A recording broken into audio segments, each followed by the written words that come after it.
네, 우리 이 말씀은 요한복음 1장 43절부터 51절 말씀 다시 한번 보겠습니다. 지금보다 더 큰 일을 보리라. 이런 제목으로 말씀을 전하겠습니다. 이튿날 예수께서 갈릴리로 나가려 하시다가 빌립을 만나 이르시되 나를 따르라 하시니 빌립은 안드레와 베드로와 한 동네 베세다 사람이라. 빌립이 나다나엘을 찾아 이르되 모세가 율법에 기록하였고 여러 선지자가 기록한 그 일을 우리가 만났으니 요셉의 아들 나사렛 예수니라. 나다나엘이 이르되 나사렛에서 무슨 선한 것이 날 수 있느냐? 빌립이 이르되 와서 보라 하니라. 예수께서도 나다나엘이 자기에게 오는 것을 보시고 그를 가리켜 이르시되 보라, 이는 참으로 이스라엘 사람이라. 그 속에 간사한 것이 없도다. 나다나엘이 이르되 어떻게 나를 아시나이까? 예수께서 대답하여 이르시되 빌립이 너를 부르기 전에 내가 무화과 나무 아래에 있을 때에 보았노라.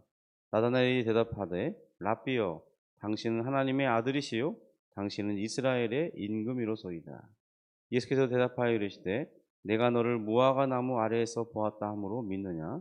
이보다 더 큰 일을 보리라.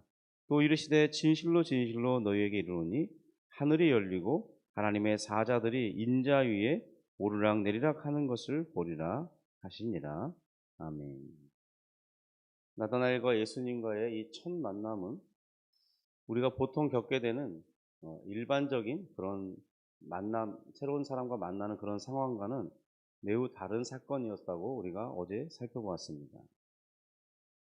나다나엘로서는 처음 보는 그 순간 몇 마디 대화를 주고받지 않았음에도 자신을 잘 알고 있는 예수님을 통해 아마 충격을 받았을 것입니다. 빌립이 너를 부르기 전에 내가 무화과 나무 아래에 있을 때 보았노라. 그가 무화과 나무 잎을 그늘 삼아서 그 그늘 아래에서 무엇을 묵상했는지, 혹은 하나님 앞에 어떤 기도를 드렸든지, 그런 생활들이 정규적이거나 혹은 비정규적이었든지 상관없이 그런 자신의 생활을 이미 알고 있었고 보았다는 주님의 말씀은 결코 나다나엘 자신을 잘 아는 사람이 아니면 알 수 없는 그런 내용이었을 것이기 때문에 나다나엘은 충격을 받은 것입니다. 우리의 신앙생활 중에 흔히 갖게 되는 잘못된 생각 중 대표적인 것이 있다면, 예수님께서 나를 잘 모르신다고 생각하게 되거나 혹은 어떤 어려운 환경에 처할 때 주님이 나에게 관심이 없다고 생각하게 되는 것입니다. 근데 그것은 결코 바른 사실이 아니라는 거죠. 언제나 그렇습니다. 그것은 언제나 바른 사실이 아니라는 거죠. 그것은 예수님을 우리 자신과 같은 수준으로 생각하기 때문에 우리가 그런 결론에 이르게 되는 오류이라는 거죠. 여러분, 예수님은 어떤 분이십니까? 그는 우리의 구속을 이루시고 죽은 지 3일 만에 부활하신 후에 얼마 안 있다가 이제 하늘 보좌 우편에 앉아 계시다고 말씀하고 있습니다. 그가 하늘 보좌 우편에 앉았다는 것은 전지전능하신 하나님으로서 그가 자정하고 계시다는 그런 것을 나타내죠.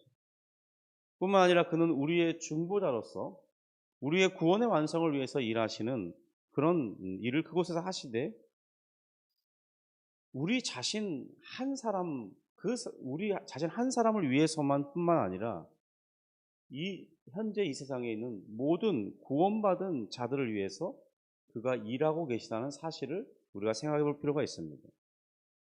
이것이 우리가 바라보고 있고 이해하는 예수님과 얼마나 큰 차이가 있는지 생각해 보라는 거죠.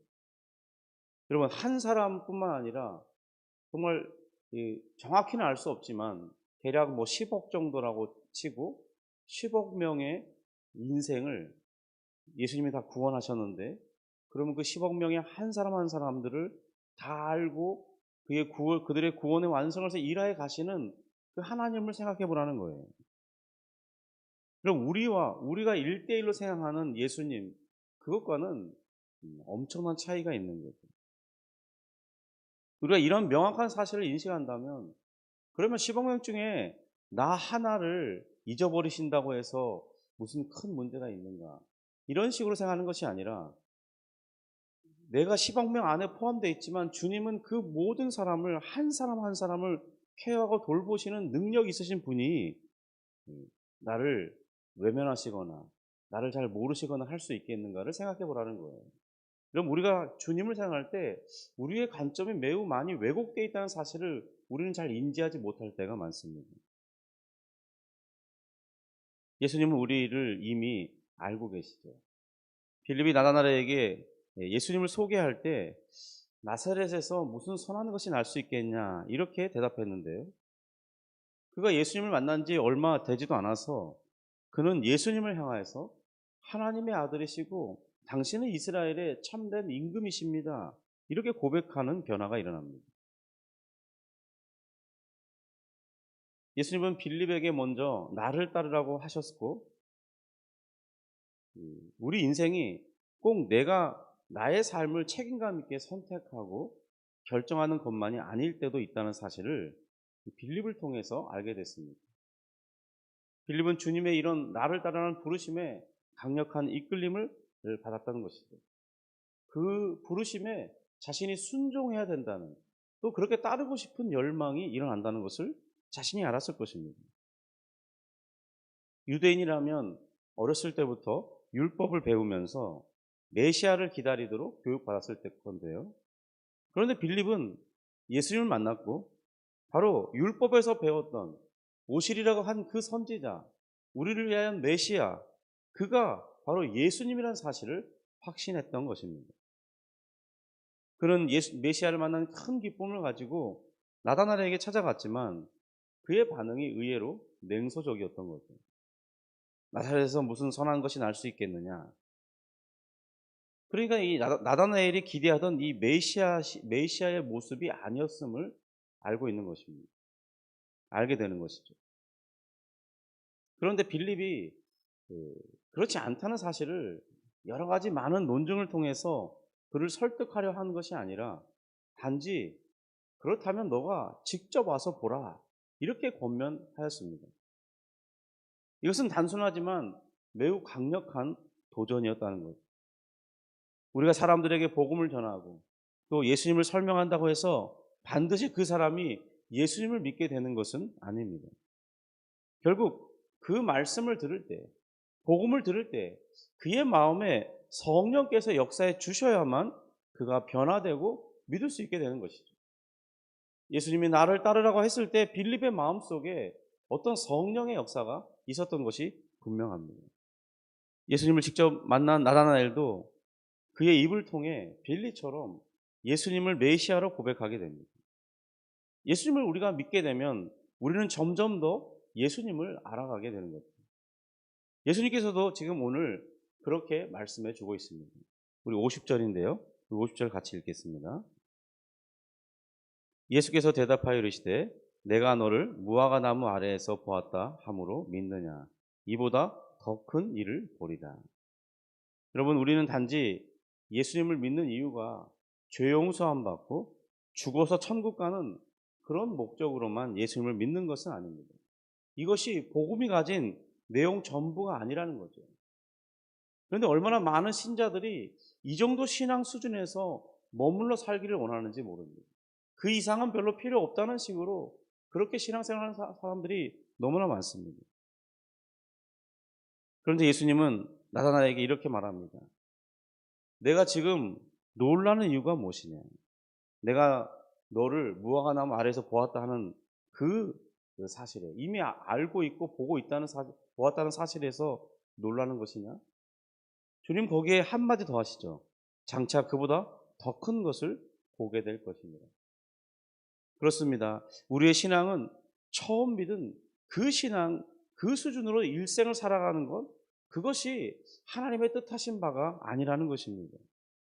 예수님께서 나를 이미 알고 계시다는 사실을 아는 것, 우리가 매우 중요하죠.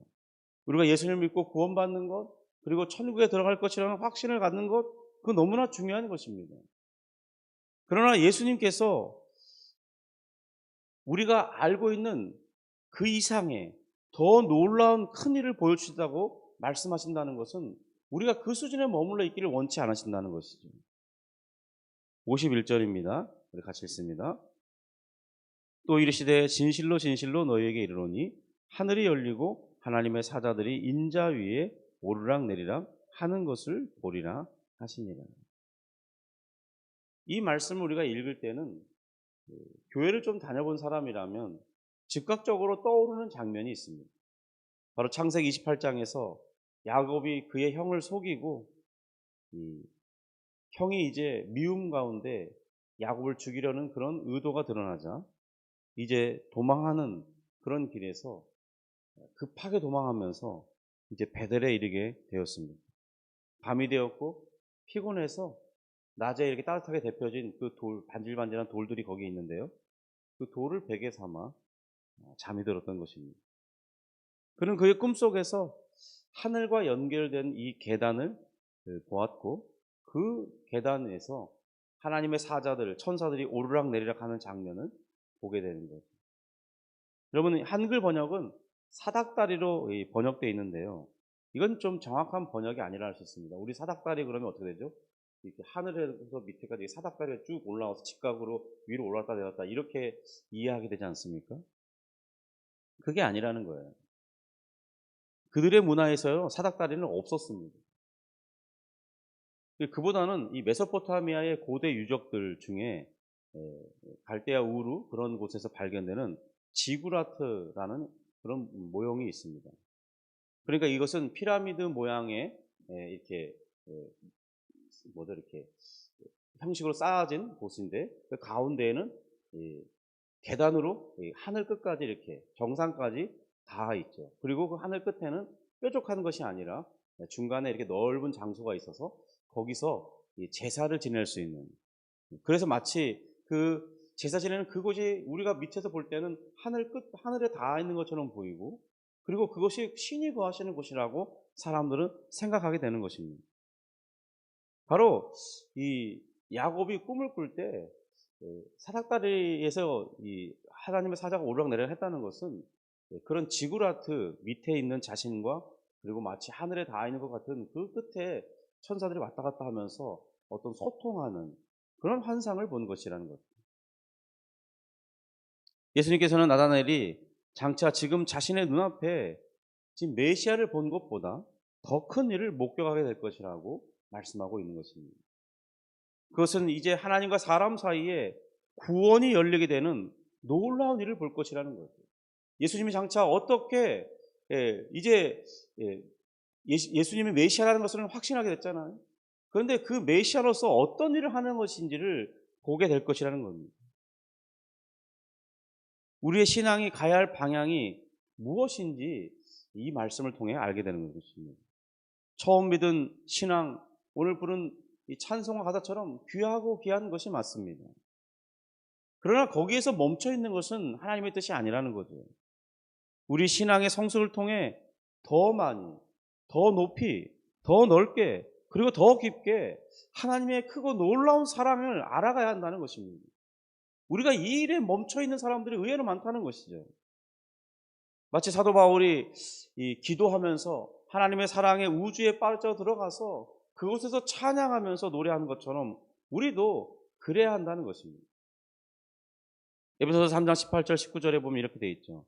능히 모든 성도와 함께 지식에 넘치는 그리스도의 사랑을 알고 그 넓이와 길이와 높이와 깊이가 어떠함을 깨달아 하나님의 모든 충만하신 것으로 너희에게 충만하게 하시기를 구하노라.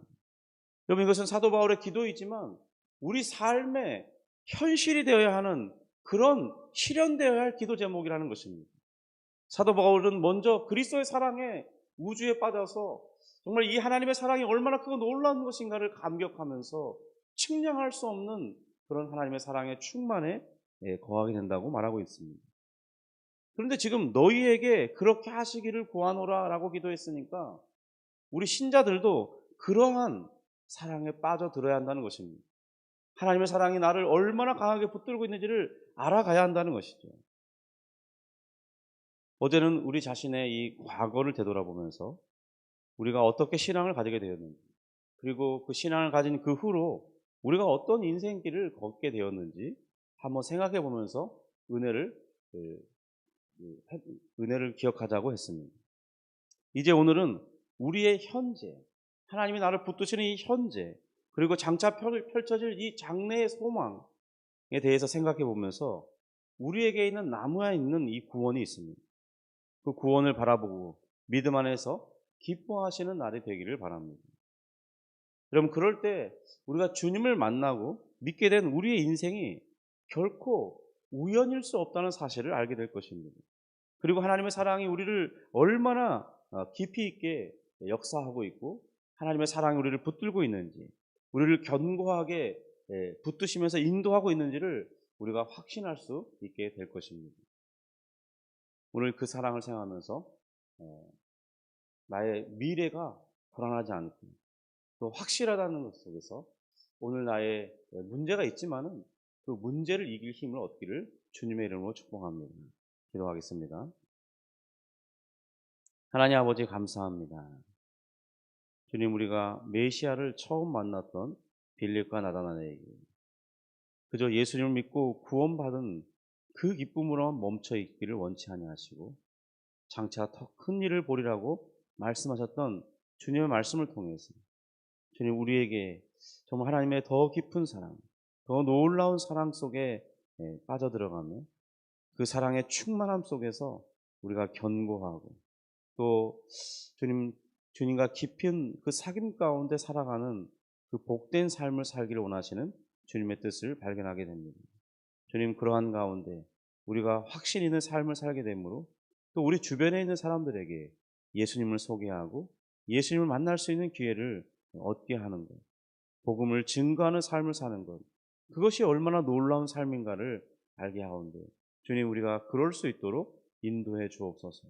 오늘 현재 내가 구원받은 자로서 살아있다는 것, 그리고 살아가고 있다는 것, 그리고 장차 우리에게 주어질 소망이 어떠한 것인지를 묵상하면서 정말 나를 인도하시는 그 하나님의 사랑과 놀라운 손길을 확신할 수 있도록 도와주십니다.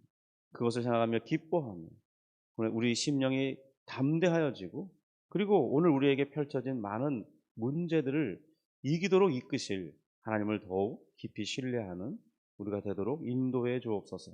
주님, 성령으로 충만케 하시고 기도의 문을 열어주시고 간절히 기도할 때 하나님의 크신 사랑을 확신할 수 있게 하여 주옵소서. 주님, 우리 주변에 어려움을 만난 이들이 너무나 많이 있습니다. 또 구원되기를 바라는 간절한 기도 제목을 가진 이들이 많이 있습니다. 주님, 그 기도를 드릴 때 하나님의 선하신 뜻을 따라 이루어지게 하시고 그러므로 그들이 정말 하나님의 놀라운 사랑 앞에 감격하며 또 무릎을 꿇고 주를 경배하는 그런 삶이 될 수 있도록 역사해 주시옵소서. 예수님의 이름으로 기도합니다. 아멘.